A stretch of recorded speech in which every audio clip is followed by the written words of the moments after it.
गौराजी देवा बड़ी से ले ओरिए ओरिए मधु चुए।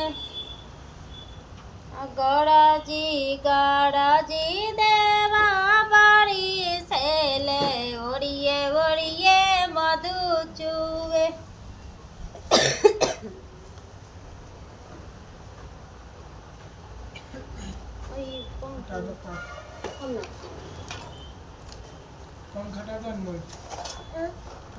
टूटही मरैया बजरंग बली छोटे बाया गानावा।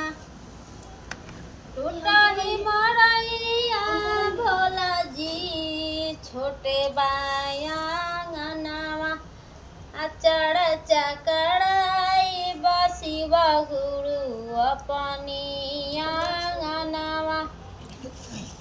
शिव गुरु हमार चलना माया के नगरिया।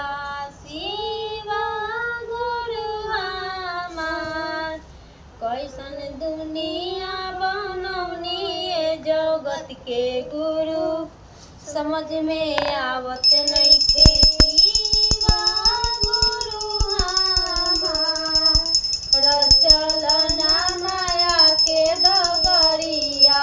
शिव गुरु हमार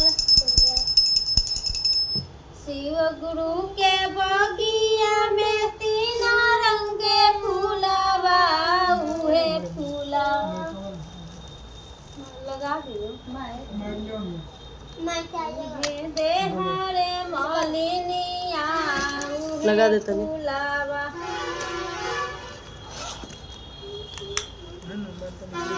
आवाज करता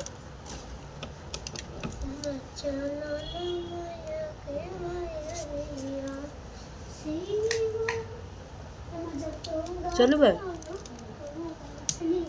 बदल लेके चलो भाई।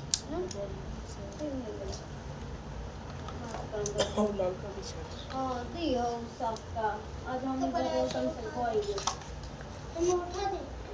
को हमारे चैनल में तो हमारे बजरंग बली के पूजा हो रहे हैं। आप सभी आइए और पूजा में शामिल होइए आप सभी।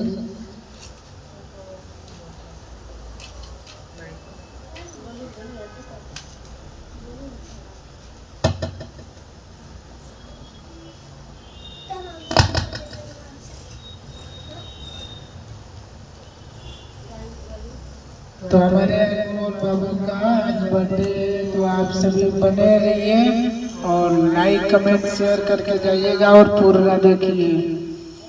उसका आवाज बढ़ाओ, आवाज बढ़ाओ, आवाज कम आ रही है। ऐसे 2 नंबर की साइड से ऐसे हाँ दाब के रखो। हेलो और बढ़ेगा।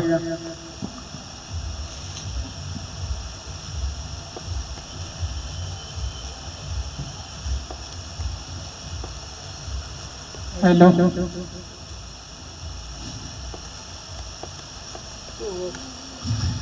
देखिए बड़ा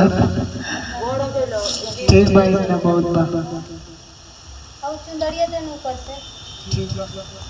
आरा से सैया चुंदड़िया ले ले वैया चुंदड़िया ले ले वैया चुंदड़िया ले ले वैया चुंदड़िया ले ले वैया बक्सर से सैया चुंदड़िया ले ले वैया। आरा से सैया चुंदड़िया ले ले वैया छपरा से सैया चुंदड़िया ले ले वैया चुंदड़िया ले ले वैया चुंदड़िया ले ले वैया। आरा से सैया चुंदड़िया ले ले वैया। हर भइल बाते रखी गौआ के आरी या बहिले बाबा राउर भइल ना तैयारी।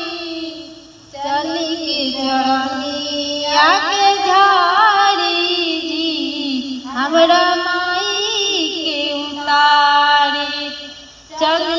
चरनिया